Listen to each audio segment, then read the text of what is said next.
नमस्कार दोस्तों, स्वागत है आपका हमारे YouTube channel government jobs for you में। आज इस वीडियो में हम जानेंगे कि मध्य प्रदेश आंगनबाड़ी भर्ती के लिए आपको किस तरह से आवेदन करना है, आपके सामने किस तरह के विंडोज ओपन होंगे। एमपी आंगनबाड़ी फॉर्म भरने के लिए सबसे पहले आपको जाना होगा chayan.mponline.gov.in के ऑफिशियल वेबसाइट पर। इस पोर्टल पर जब आप जाएंगे तो आपके सामने कुछ इस तरह का इंटरफेस ओपन होगा। इसमें जो WCD है, वुमेन एंड चाइल्ड डेवलपमेंट, यहाँ पर गो के ऑप्शन पर आपको क्लिक करना है। जैसे ही आप क्लिक करेंगे तो आपके सामने इस तरह से विंडो ओपन होगा। यहाँ पर आपको आंगनवाड़ी कार्यकर्ता एवं सहायिका पद की भर्ती प्रक्रिया पर क्लिक करना है। इस पर क्लिक करने के बाद में आप जब नीचे आएंगे तो यहाँ पर इस तरह का इंटरफेस ओपन होगा। जब आप इस पेज पर आएंगे तो यहाँ आपको आवेदन फॉर्म के सामने दिए गए क्लिक बटन पर क्लिक करना होगा। इस पर आप जैसे ही क्लिक करेंगे तो आपके सामने समग्र आईडी नंबर दर्ज करने का ऑप्शन ओपन होगा। यहाँ पर आपको अपना 9 अंकों का समग्र आईडी नंबर डालना है। साथ ही जो भी कैप्चा कोड आपको दिया गया हो वो एंटर करके और सर्च बटन पर क्लिक कर देना है। इस पर क्लिक करने के पश्चात जब आप ओके करेंगे तो यहाँ आप देखेंगे कि आपको कुछ ऑप्शंस दिखाई देंगे। यदि आपकी आयु 18 वर्ष से कम है तो आपको यहाँ पर मैसेज दिखाई देगा कि समग्र के अनुसार आपकी आयु 18 वर्ष से कम है, या फिर आपकी आयु जब अधिक है होगी तो उस पर लिखा होगा समग्र के अनुसार आपकी आयु 35 वर्ष से अधिक है। या एक और ऑप्शन आपको देखने को मिल सकता है, आंगनवाड़ी कार्यकर्ताओं एवं सहायिकाओं की नियुक्ति आवेदन केवल महिला अभ्यर्थी हेतु है। इस तरह के ऑप्शंस आपको देखने को मिल सकते हैं। तो आपकी समग्र आईडी पर आप अपनी जानकारी सही रखिएगा। आवेदन फॉर्म भरने से पहले यदि आपकी समग्र आईडी से संबंधित जानकारी में कोई त्रुटि है तो आपको आवेदन के पहले ही समग्र आईडी को सुधरवाना होगा, सही करवाना होगा, उसमें अपनी सही जानकारी अपडेट करवाना होगी। उसके बाद ही आपको ये फॉर्म भरना है। तो आपके सामने जो फॉर्म खुलेगा उसमें क्या क्या जानकारी आपको भरनी होगी।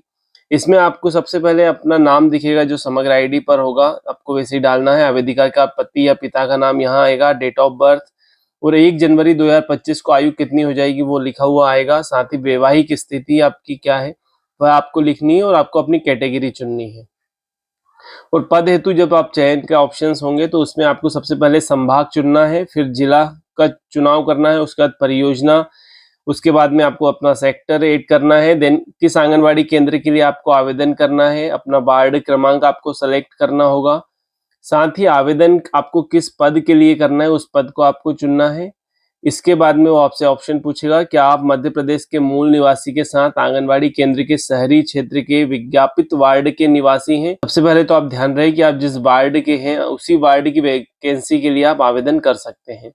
इसके बाद मूल निवासी से संबंधित जानकारी आपको भरनी है। मूल निवासी के लिए आपको सबसे पहले डॉक्यूमेंट सेलेक्ट करना है। मान लीजिए आपने राशन कार्ड सेलेक्ट किया, देन उसका नंबर आपको डालना है।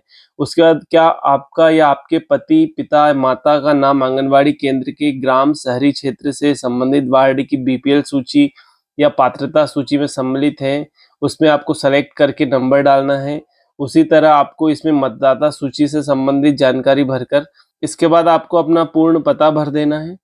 फिर हम आते हैं शैक्षणिक योग्यता पर। तो यहाँ आपने जो भी पढ़ाई की हो, तो सबसे पहले तो आपको 12वीं की डिटेल डालना जरूरी है। तो योग्यता में 12वीं सेलेक्ट करके अनुक्रमांक में रोल नंबर डालना है, किस वर्ष आपने 12वीं उत्तीर्ण की वो वर्ष डालना है, कितना प्रतिशत बना है वो डालना है। इसके अलावा एक ऑप्शन आप देखेंगे कि आवेदिका स्नातक या स्नातक से उच्च डिग्री में उत्तीर्ण है। तो यदि आपने 12वीं से आगे भी पढ़ाई की है तो आपको यस सेलेक्ट करना है, अदरवाइज नो करना है। यदि आपके पास अनुभव है तो आपको उसमें अनुभव डालना है। आंगनवाड़ी से संबंधित कोई अनुभव आपके पास में है तो उसका नाम लिखकर कब से कब तक आपका अनुभव का दिनांक है वो आपको सेलेक्ट करना है। और कोई रिमार्क यदि आप डालना चाहें तो डाल सकते हैं। यहाँ पर नीचे जैसे जैसे आप डालते जाएंगे तो यहाँ पर आपका एक्सपीरियंस कैलकुलेट होता जाएगा। इसके अलावा जो आपको ऑप्शन देखने को मिलेंगे वो रहेंगे कि क्या आवेदिका सेवा काल के दौरान मृत्यु को प्राप्त आंगनबाड़ी कार्यकर्ता, सहायिका, मिनी आंगनबाड़ी कार्यकर्ता की अविवाहित विधवा या परित्यक्ता परिवार पर आश्रित बेटी है, तो उसमें आपको कुछ ऑप्शंस मिलेंगे जिसमें आप यदि यस करेंगे तो उसके बाद आवेदिका की माता का नाम पूछा जाएगा। साथ ही संभाग, जिला, परियोजना, आंगनबाड़ी केंद्र जहां आवेदिका की माता सेवारत थी, माता के मृत्यु प्रमाण पत्र की छाया प्रति, और आवेदिका की माता की सेवाकाल के दौरान मृत्यु के संबंधित परियोजना अधिकारी द्वारा जारी प्रमाण पत्र। इस पे यस नो आपको सेलेक्ट करना है। ये तो आपका हो गया जनरल फॉर्म, इसमें मुझे नहीं लगता कि आपको कोई परेशानी आने वाली है। उसके बाद जो विंडो आएगा उसमें आपको डॉक्यूमेंट्स अपलोड करना है। तो इसमें आपको अपनी फोटो अपलोड करना होगा, मूल निवासी संबंधित जानकारी जो आपने वहां पर दस्तावेज सेलेक्ट किया था, जिसका नंबर डाला था, वो आपको यहाँ अपलोड कर देना है। 12वीं की मार्कशीट आपको अपलोड करनी है। यदि आपने 12वीं से ज़्यादा पढ़ाई की है, ग्रेजुएशन, तो उसकी भी मार्कशीट अपलोड करना है। यदि आप जनरल कैटेगरी के अलावा किसी कैटेगरी से हैं तो आपको जाति प्रमाण पत्र डालना है। यदि आपने बीपीएल के लिए यस सेलेक्ट किया था कि आप गरीबी रेखा के नीचे हैं, तो आपको आपका बीपीएल सूची या पात्रता पर्ची अपलोड करना होगी। यदि विधवा, तलाकशुदा या परित्यक्ता प्रमाण पत्र है तो वो अपलोड करना है। इसके अलावा यदि आपने यह शो किया है कि आपकी माता पहले आंगनबाड़ी कार्यकर्ता थी जिनकी मृत्यु हो गई है, तो आपको उनका मृत्यु प्रमाण पत्र की छाया प्रति अपलोड करना है।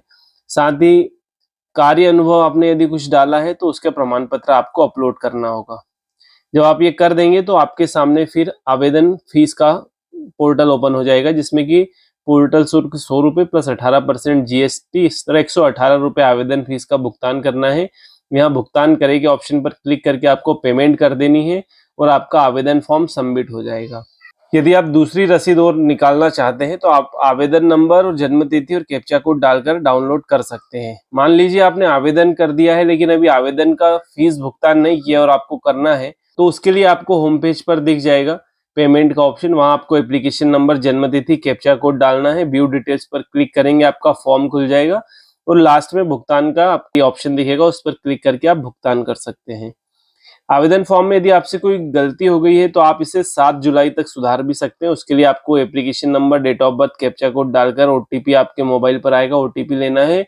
ओटीपी नंबर यहाँ पर आपको डाल देने हैं और आप अपने आवेदन फॉर्म में सुधार भी कर पाएंगे। इसके अलावा यदि आप बोलेंगे कि मेरे पास तो आवेदन संख्या नहीं है, अभी क्या करूं, फॉर्म मैंने भर दिया है, पेमेंट नहीं की और एप्लीकेशन नंबर भी नहीं है, तो आवेदन संख्या खोजने के लिए भी आपको होम पेज पर एक विकल्प मिलेगा। जब वहां आप जाएंगे तो उस पर आपको समग्र आईडी नंबर दर्ज करना है, आपके मोबाइल नंबर पर ओटीपी आएगा, ओटीपी दर्ज करना है और आपका एप्लीकेशन नंबर जो है आपको मिल जाएगा। जब यह फॉर्म भराएंगे उसके बाद में अंतरिम सूची भी जारी की जाएगी, जिसको भी आप इसी के होम पेज पर आपको यहाँ इस तरह ऑप्शंस मिल जाएंगे। उससे आप अंतरिम सूची आंगनबाड़ी कार्यकर्ता और आंगनबाड़ी सहायिका दोनों के लिए देख पाएंगे। यदि आपको कोई आपत्ति दर्ज करनी होगी तो आपत्ति दर्ज करने के लिए भी वेबसाइट के होम पेज पर ही आपको एक ऑप्शंस दिखने लगेगा, आपत्ति दर्ज करें, और आप क्लिक हियर पर क्लिक करके अपनी आपत्ति भी दर्ज कर पाएंगे। आपत्ति दर्ज करने के लिए आपको application number, date of birth, captcha code डालकर आपके मोबाइल पर ओटीपी भेजना है। ओटीपी दर्ज करने के बाद में आप जब सबमिट बटन पर क्लिक करेंगे, उसके बाद में जिस भी आवेदक के आवेदन नंबर पर आपको आपत्ति दर्ज करना है उसका आवेदन नंबर डालना है और सबमिट बटन पर क्लिक कर देना है।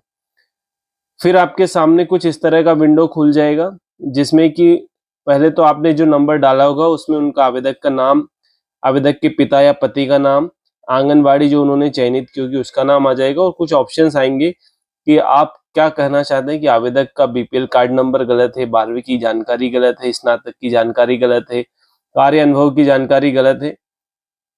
इस तरह आप एक या एक से अधिक ऑप्शन सेलेक्ट करके, और आपको यहाँ पर दावा के लिए दस्तावेज भी अपलोड करना होगा और साथ ही दावा आपत्ति दर्ज करे पर क्लिक कर देना है। तो आपको एक मैसेज प्राप्त होगा जिसमें लिखा भी आपको दिखेगा, जानकारी सफलतापूर्वक जमा की गई। इसके अलावा यदि कोई तकनीकी समस्या आवेदन फॉर्म भरने में आपको आती है तो एमपी ऑनलाइन के कस्टमर केयर नंबर है 0755 और साथ ही 67202002 या फिर 67202008, जिस पर आप सोमवार से शुक्रवार सुबह 8 बजे से शाम 8 बजे तक, शनिवार और रविवार सुबह 9:30 बजे से शाम 6:30 बजे तक कॉल कर सकते हैं। साथ ही भर्ती प्रक्रिया से संबंधित जानकारी के लिए महिला एवं बाल विकास विभाग से आपको संपर्क करना होगा। आगामी प्रक्रिया से संबंधित जानकारी आपको पोर्टल पर उपलब्ध कराई जाएगी, अतः पोर्टल पर उपलब्ध समय सारणी का अवलोकन करते रहें। जैसे मैंने बताया कि कुछ ऑप्शंस उसमें बाद में ओपन होते जाएंगे, आपको दिखते जाएंगे। आई होप कि आपको ये जानकारी पसंद आई होगी। यदि जानकारी पसंद आई है तो वीडियो को लाइक करिएगा, अपने दोस्तों के साथ भी शेयर करिएगा, और यदि आप हमारे यूट्यूब चैनल पर नए हैं तो चैनल को सब्सक्राइब करना मत भूलिएगा। धन्यवाद।